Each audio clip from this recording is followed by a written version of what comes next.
आप सभी को मेरा नमस्कार। मैं रोहित मिश्रा आप सभी का अपने महाविद्यालय के ऑनलाइन प्लेटफॉर्म पर हार्दिक स्वागत करता हूं। तो मैं उम्मीद करता हूं कि आप लोग बिल्कुल व्यस्त होंगे, मस्त होंगे और आप अपनी तैयारी अच्छे से कर रहे होंगे, मैं उम्मीद करता हूं। तो आपके जैसे कि एग्ज़ाम की डेट आ चुकी है, 28 नवंबर से आपके एग्ज़ाम होने हैं। तो बिल्कुल बहुत कम ही समय बचा है आपके लिए तैयारी के लिए। तो बिल्कुल आप बिल्कुल लग जाइए, रात दिन एक कर दीजिए और एक एक पॉइंट्स जो मैंने अभी तक पढ़ाए हैं उसको बिल्कुल एक एक जो है वो पॉइंट्स को एक एक ध्यान से पढ़िए और अच्छे से आप जो है, मैं उम्मीद करता हूँ कि अगर आप अच्छे से पढ़ेंगे, मन से आप रिवाइज़ कर लेंगे तो आप ज़रूर अपनी भाषा में अच्छे से लिख पाएंगे। तो मेरा यही कहना है कि बिल्कुल आप समय का जो है वो सदुपयोग करते हुए अपनी परीक्षा की तैयारी बिल्कुल तीव्र गति से कर दीजिए और एक एक सब्जेक्ट को बिल्कुल ध्यान से आप पढ़ लीजिए, ठीक है ना। तो मैं उम्मीद करता हूँ कि आप लोग पढ़ेंगे। तो आइए आज छात्रों, मैं अपनी क्लास को स्टार्ट करता हूँ। आज मैं BSc फिफ्थ सेमेस्टर का जो सब्जेक्ट है उनका paste of field crops and storage grain and there management, ये मैं आपको पढ़ाऊँगा। तो इसके अंतर्गत मैं अभी तक आपको जो है वो कुछ इंपॉर्टेंट टॉपिक्स आपको पढ़ाया था। कुछ important storage major storage pest थे, भंडारण में लगने वाली जो प्रमुख कीट हैं वो मैं पढ़ा रहा हूँ। तो उसकी कड़ी में आज मैं आपको पढ़ाऊँगा जो भंडारण का प्रमुख एक कीट है लेसर ग्रेन बोरर, जो कि आप लोग स्क्रीन पर देख रहे होंगे। इसको हम लाल सुरही के नाम से जानते हैं, ठीक है ना। तो इसका नाम जो है वो लाल सुरही है, ये लेसर ग्रेन बोरर इसको इंग्लिश में कहते हैं। तो इसके बारे में हमारा जो है वो डिटेल से आपको बताऊंगा। काफ़ी मेजर पेस्ट है ये, आपके अनाजों का काफ़ी मुख्य कीट है जो काफ़ी जो है अनाजों को प्रभावित करता है। तो आइए इसके बारे में डिटेल से जानते हैं कि इसके जो है साइंटिफिक क्या इसका क्लासिफिकेशन है। तो जैसा कि स्क्रीन पर आप देख रहे हैं, ये जो है वो जो आप लोग देख रहे हैं ऐसे हम आइडेंटिफाई जो है कीट को देख करके कर सकते हैं। ये कीट ऐसे ही होता है, देखने में जो है उस तरह होता है, लाल रंग का होता है, इसीलिए इसका नाम जो है वो लाल सुरही है, लेसर ग्रेन बोरर इसको कहते हैं।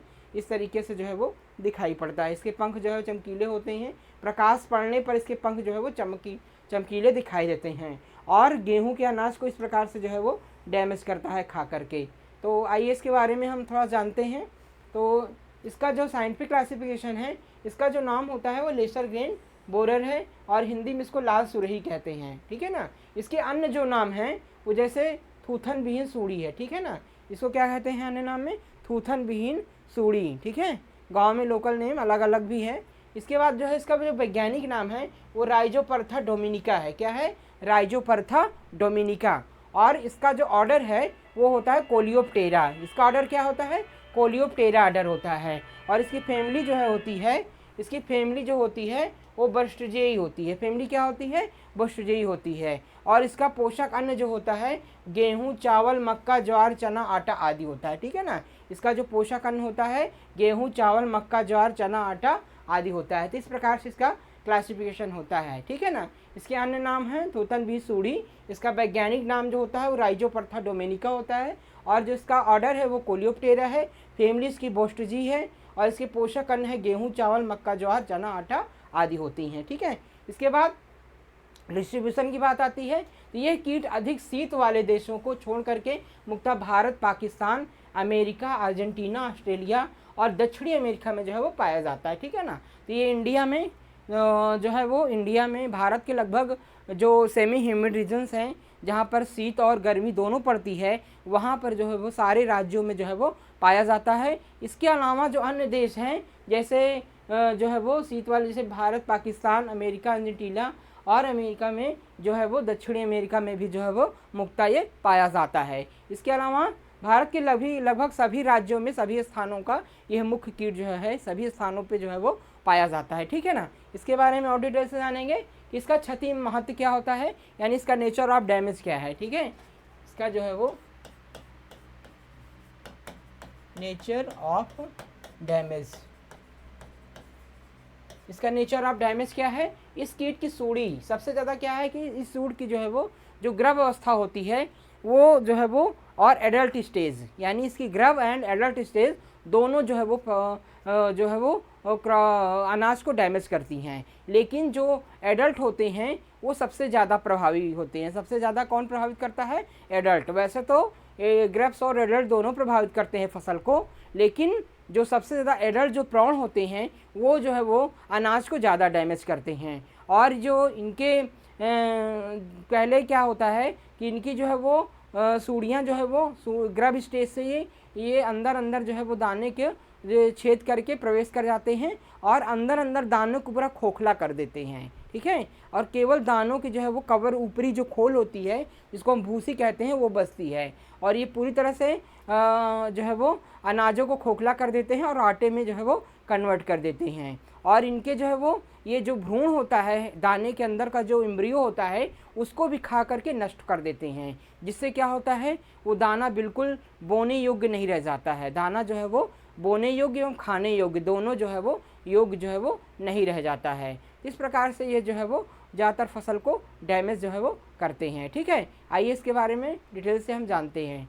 तो जैसा कि इस कीट की सूढ़ी गर्भ और दोनों नुकसान पहुंचाते हैं, इनके काटने एवं चबाने वाले मुखांग होते हैं। किस प्रकार के मुखांग होते हैं? इनके काटने एवं चबाने वाले बाइटिंग एंड शेविंग टाइप जो है वो माउथ पार्ट्स इनके होते हैं, ठीक है। और होते हैं परंतु प्रौढ़ सूढ़ी की अपेक्षा अधिक हानिकारक होते हैं, ठीक है ना।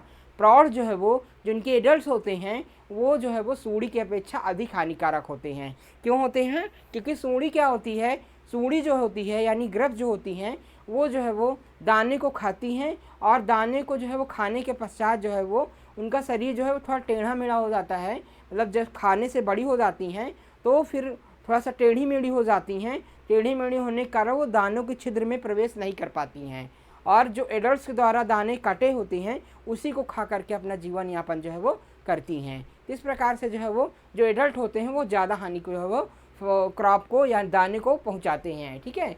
और प्रौढ़ दोनों में टेढ़े मेढ़े छेद करके उन्हें खाकर आटे में बदल देते हैं, ठीक है ना।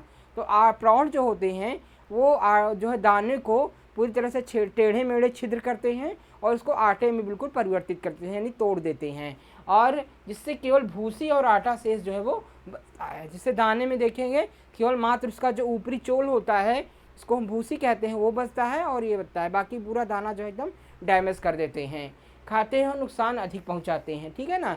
ये जो है वो फसल को तो कम खाते हैं, आपके अनाज को कम खाते हैं, लेकिन नुकसान जो है वो अधिक पहुंचा देते हैं, ठीक है। सूढ़ी जो है वो दानों के स्टार्च को खाती है। किसको खाती है? स्टार्च को। जो दाने के बीच में स्टार्च होता है वो सबसे प्रिय होता है, ठीक है ना। जो ये लेसर ग्रेन बोरर इंसेक्ट होता है इसका सबसे प्रिय जो होता है वो दानों के अंदर का स्टार्च होता है, ठीक है ना। तो स्टार्च को जो है ज़्यादा खाती हैं और छिलका को छोड़ देती हैं और जो ऊपरी छिलका होता है उसको बिल्कुल छोड़ देती हैं। और सूढ़ी प्रारंभ में दो दानों के अंदर घुसकर खाती हैं परंतु बड़ी हो जाने पर टेढ़ी मेढ़ी हो जाती हैं, ठीक है ना। तो सूढ़ियाँ जो होती हैं इसकी ग्रेप्स होती हैं वो दाने के अंदर पहले से खाती हैं, उसके बाद जब बड़ी होती है टेढ़ी मेढ़ी हो जाती हैं और उससे क्या होता है दाने के अंदर वो प्रवेश जो है वो नहीं कर पाती हैं और तो दानों के अंदर प्रवेश नहीं कर पाती हैं अतः प्रौढ़ द्वारा छोड़े गए बेकार टुकड़ों अथवा आटे को खा करके जीवन निर्वाह जो है वो करती हैं। तो जो एडल्ट्स के द्वारा जो है इनके प्रौढ़ जो होते हैं उसके द्वारा जो डैमेज किया हुआ अनाज को जब प्रौढ़ डैमेज कर देता है तो टूटा फूटा गिरा हुआ आटा होता है उसी को खा करके जो है वो अपना जीवन यापन जो है वो सूढ़ियाँ करती हैं। इसके अलावा जो है वो प्रौढ़ कीट कभी कभी खेतों में ही आक्रमण प्रारंभ कर देते हैं जिससे ग्रसित दाने भंडार गृहों में आ जाते हैं पर उचित वातावरण मिल जाने में, ठीक है ना। प्रौढ़ कीट क्या करते हैं कभी कभी खेतों में ही अटैक करते हैं। एक इनकी सबसे बड़ी गुणकृति है कि ये जो है इनका जो इन्फेस्टेशन है कभी कभी खेतों से ही हो जाता है। खेत से ही इनके एडल्ट जो है वो कभी अनाजों में आ जाते हैं यानी आपकी फसलों में जो है वो डैमेज कर दे, फसलों में इनका संक्रमण हो जाता है खेत से ही। और फिर हम जब इसकी मड़ाई करते हैं, मड़ाई करने के बाद फिर इसको हम साफ़ सुथरा करके भंडारण करते हैं, फिर वो भंडार गृह में प्रवेश कर जाते हैं और बहुत तेज़ी से अपनी संख्या को जो है वो बढ़ा लेते हैं, ठीक है ना। तो इनका इनका एक गुण और होता है कि ज़्यादातर लेसर ग्रीन बोरर का इन्फेक्ट जो होता है वो फील्ड से ही हो जाता है। फील्ड से ही इन्फेक्ट होकर के आपके स्टोरेज यानी गोदाम में प्रवेश जो है वो कर जाते हैं और वहाँ बहुत तेज़ी से अपनी संख्या को बढ़ा करके मल्टीप्लाई हज़ारों लाखों की संख्या में जो है वो फैल जाते हैं और पूरे अनाज को जो है वो डैमेज करने लगते हैं, ठीक है। जाने की संख्या काफ़ी बढ़ जाती है और अत्यधिक नुकसान पहुंचाते हैं। अगर भंडार गृह में इनको उचित वातावरण मिल गया, उचित तापमान मिल गया तब इनकी संख्या बहुत तेज़ी से बढ़ती है और ये पूरे अनाज को जो है वो ग्रसित जो है वो कर देते हैं। इसके बाद इस कीट का अधिक प्रकोप मई अगस्त तक रहता है, ठीक है ना। मई से लेकर के अगस्त तक जो महीना होता है, यानी मोस्टली जो गर्मी का महीना होता है, उस समय इन कीट का जो है इन्फेस्टेशन क्रॉप में ज़्यादा रहता है, ठीक है। इसके बाद हम देखेंगे इनका कैसे जो है नेचर ऑफ डैमेज होता है। तो हम आइडेंटिफाई कैसे करेंगे कि ये लेजर ग्रेन बोरर है।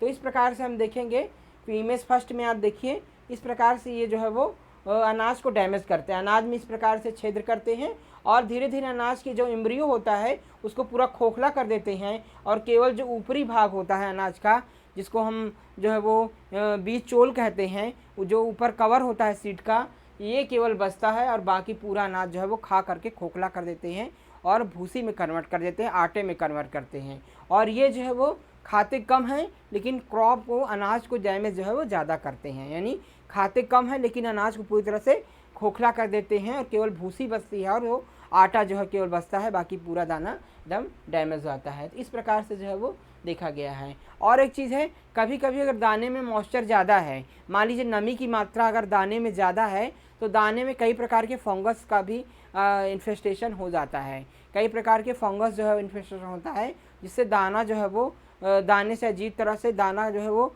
भूरा या काला पड़ जाता है और दाने से अजीब तरह की जो है वो बदबू आने लगती है। ये भी कैरेक्टर जो है वो उसमें देखा गया है। जैसे आप दाने में देख रहे होंगे कि दाने में देखिए इस प्रकार से जो है वो मोल्ड जमा हुआ है। क्या है ये?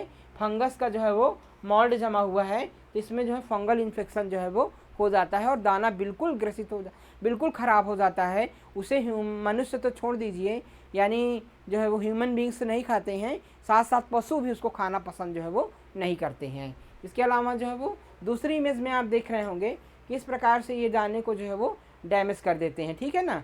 दाने के पूरी तरह से ये खोखला कर देते हैं, जगह जगह छिद्र कर देते हैं और दाने का जो स्टार्च होता है, अंदर का जो स्टार्च होता है सफ़ेद कलर का, जो दाने का मेन पोषक वैल्यू जो दाने की होती है उसको बिल्कुल ख़त्म कर देते हैं। यानी सबसे प्री जो होता है वो स्टार्च होता है, स्टार्च को पूरी तरह खा करके नष्ट कर देते हैं। तो इस प्रकार से इनका नेचर ऑफ डैमेज जो है वो होता है। तो आगे हम जानते हैं इनके बारे में। इनका लाइफ साइकिल, इनमें लाइफ साइकिल जो होता है वो कंप्लीट मेटामॉर्फोसिस होता है। किस प्रकार का होता है? कंप्लीट मेटामॉर्फोसिस, यानी लाइफ साइकिल में पूर्ण जीवन चक्र जो है वो पाया जाता है। पूर्ण जीवन चक्र में क्या होता है? पूर्ण जीवन चक्र में एग होता है, लार्वा होता है, प्यूपा होता है और एडल्ट होता है। जैसा कि आप लोग इमेज पे देख रहे हैं, स्क्रीनशॉट ले लीजिएगा। जैसे इनके एडल्ट होते हैं, एडल्ट, उसके बाद जो है वो एडल्ट से जो है 5 से 6 दिन बाद जो है एग्स निकलते हैं और इसके 14 डेज बाद जो है वो लार्वी होते हैं और उसके 70 डेज बाद जो है वो प्यूपा में कन्वर्ट हो जाते हैं। इसमें किस प्रकार का जीवन चक्र होता है? कंप्लीट लाइफ साइकिल होता है। यानी एग, उसके बाद ग्रब्स और प्यूपा और एडल्ट, ठीक है। ये 4 अवस्थाएं इसमें जो है वो पाई जाती हैं। इस प्रकार से आसानी से आप आइडेंटिफाई इसको कर सकते हैं, ठीक है। अब आगे इसके बारे में हम जानते हैं। जो इनके अंडे होते हैं, एग्स होते हैं, मादा कीट प्रौढ़ बनने के लगभग 4 से 5 दिन बाद जो है अंडा देना शुरू करती है और अंडे प्रायः अप्रैल से महीने लेकर के नवंबर तक दिए जाते हैं, ठीक है ना। यानी एग लेइंग का जो टाइमिंग होता है वो जो है वो जब गर्मी स्टार्ट होती है आपका, यानी अप्रैल के महीने से लेकर के नवंबर तक का ज़्यादातर इनका एग लेइंग का टाइम होता है। यानी गर्मी के दिनों में इनका इन्फेस्टेशन जो है वो ज़्यादा होता है, ठंडी के दिनों में इनका इन्फेस्टेशन जो है वो कम होता है, ठीक है। तो मादा कीट दाने के मुलायम भागों में भ्रूण इंद्रियों के पास अंडा अकेले अथवा समूह में जो है वो रखती है, ठीक है ना। जो इनकी फीमेल्स होती हैं, फीमेल्स एडल्ट जो होती हैं, वो दाने के मुलायम भागों पे जो है वो अंडे को रखती हैं, ठीक है ना। जो दाने का मुलायम भाग होता है, ऊपरी भाग होता है, या फिर जो एम्ब्रियो होता है, भ्रूण होता है, बीच में जो एम्ब्रियो होता है, वहाँ पर दाने को, वहाँ पर अपने अंडे जो है वो रख देती हैं, ठीक है। इस प्रकार से इनका इन्फेस्टेशन होता है। इसके बाद अंडे नाशपाती आकार के प्रारंभ में सफ़ेद रंग के होते हैं, जो बाद में गुलाबी रंग के हो जाते हैं, ठीक है ना। प्रारंभ में वो अंडे सफ़ेद कलर के होते हैं और बाद में जो है वो गुलाबी कन्वर्ट रंग में परिवर्तित हो जाते हैं। एक मादा अपने जीवन काल लगभग 300 से लेकर के 500 अंडे देती है। कितना देती है? 300 से लेकर के 500 अंडे तक देती है, जो गर्मियों में 5 से 6 दिन तथा सर्दियों में 15 से 21 दिनों में पककर फूटते हैं, ठीक है ना। तो एक मादा जो होती है, एक फीमेल जो होती है, अपने पूरे जीवन चक्र में 300 से 500 अंडे देती है, जो गर्मी में 5 से 6 दिन तथा सर्दियों में 15 से 21 दिनों में पक करके जो है वो फूट जाते हैं। ठीक है, इस प्रकार से इनका जो है वो डिटेल जो है वो होता है।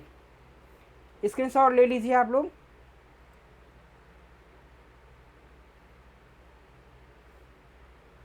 जो एग लेइंग करती हैं वो बीच में जो एम्ब्रियो होता है इस प्रकार से, वहाँ पर इनके एग्स जो है वो एडल्ट जो होती हैं, एडल्ट फीमेल जो होती हैं, ये क्या है इनकी एडल्ट फीमेल जो होती हैं वो एग्स को यहाँ पर जो है वो रख देती हैं। ठीक है ना, जो इनके जो है वो कोमल भाग होते हैं, सबसे पहले कोमल भागों को जो है वो खुरच करके वहाँ पर इनके अंडे जो देती हैं, और जो बीच का भ्रूण भाग होता है, भ्रूण जो एम्ब्रियो होता है, वहाँ पर भी इनके अंडे को फीमेल जो है वो रख देती हैं। ठीक है, जैसा कि आप लोग इमेज में जो है वो इस प्रकार से देख पा रहे हैं। इसके बाद इनके ग्रब्स की बात करें, यानी इनकी यहाँ पर थर्ड टाइपिंग मिस्टेक है,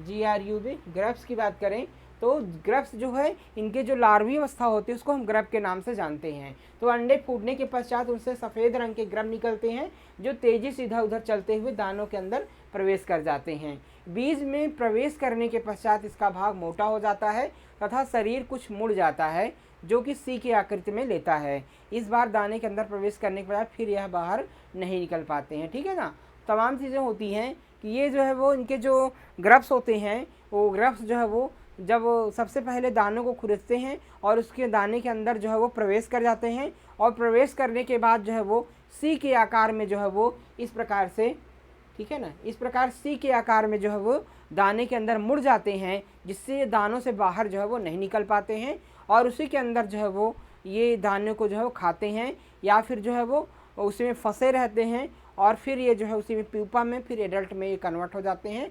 तब ये दानों से जो है वो बाहर जो है वो निकल पाते हैं, और तब तक ये जो एडल्ट्स के द्वारा टूटा फूटा टुकड़ा होता है और जो पाउडर होता है यानी आटा होता है उसी को ये जो है वो खाते रहते हैं। ठीक है, तो इस प्रकार से इनका नेचर होता है, और एक बार दाने के अंदर प्रवेश करने के पश्चात फिर यह बाहर जो है वो नहीं निकल पाते हैं। स्क्रीनशॉट ले लीजिए।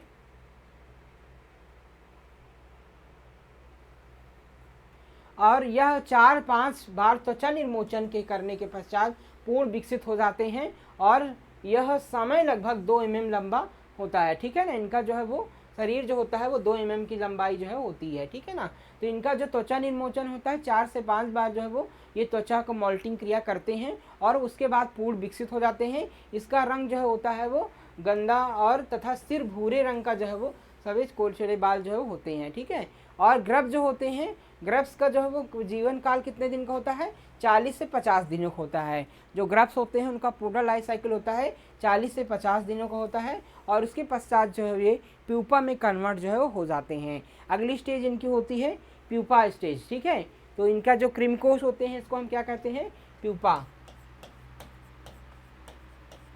ठीक है ना, तो पूर्ण विकसित ग्रब जो है वो दाने के अंदर अथवा बाहर कोशावस्था में बदलता है। ठीक है ना, प्यूपेशन में कन्वर्ट होते हैं, और प्यूपा जो होते हैं वो दाने के अंदर बनता है, और प्राण उससे पहले एक छेद करके बाहर जो है वो निकल आता है। जो इनकी कोशावस्था होती है प्रायः 7 से 8 दिनों की होती है। ठीक है ना, जो इनका प्यूपेशन टाइम होता है वो 7 से 8 दिनों का होता है। प्यूपावस्था वह अवस्था होती है जिसमें कीट सुसुप्तावस्था में पड़ा रहता है और एक कोष के अंदर पड़ा होता है, और उसी के अंदर उनके विंग्स जो है वो विंग्स एंटीनी पूर्ण रूप से जो है वो डेवलप हो जाते हैं। ठीक है, और विकसित होकर के फिर वो एडल्ट में कन्वर्ट हो जाते हैं। ठीक है, इसका स्क्रीनशॉट आप लोग ले लीजिएगा।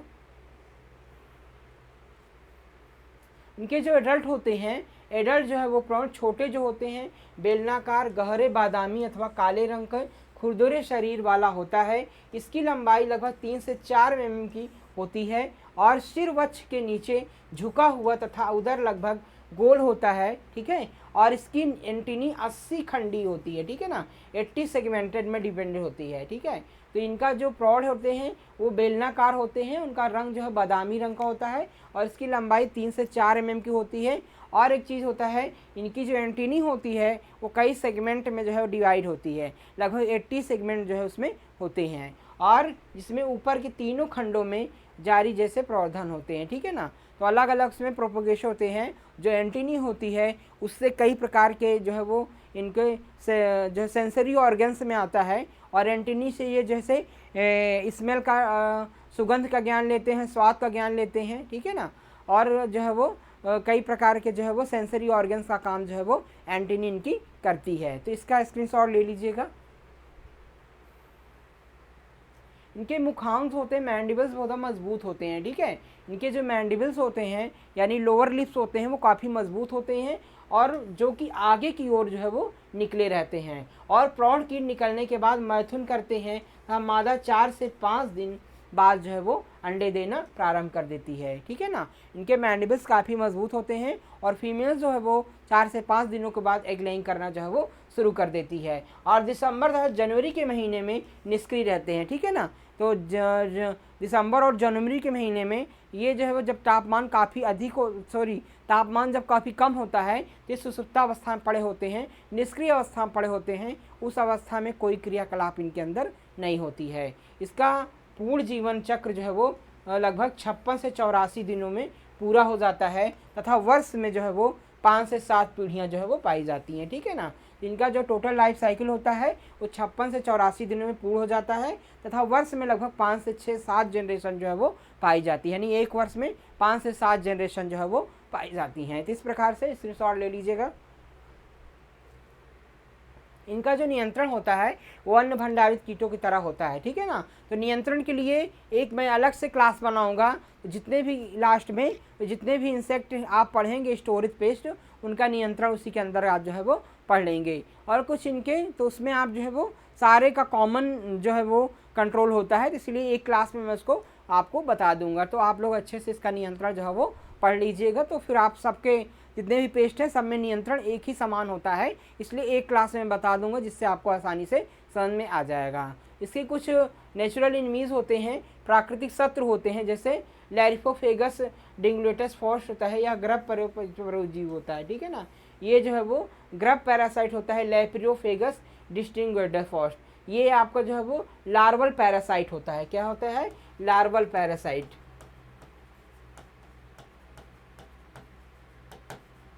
ये लार्वल पैरासाइट होता है। और पेडिकुलोडिस स्पीसीज होता है, यह एक माइट है जो कि अंडों तथा ग्रब को खाती है, ठीक है ना।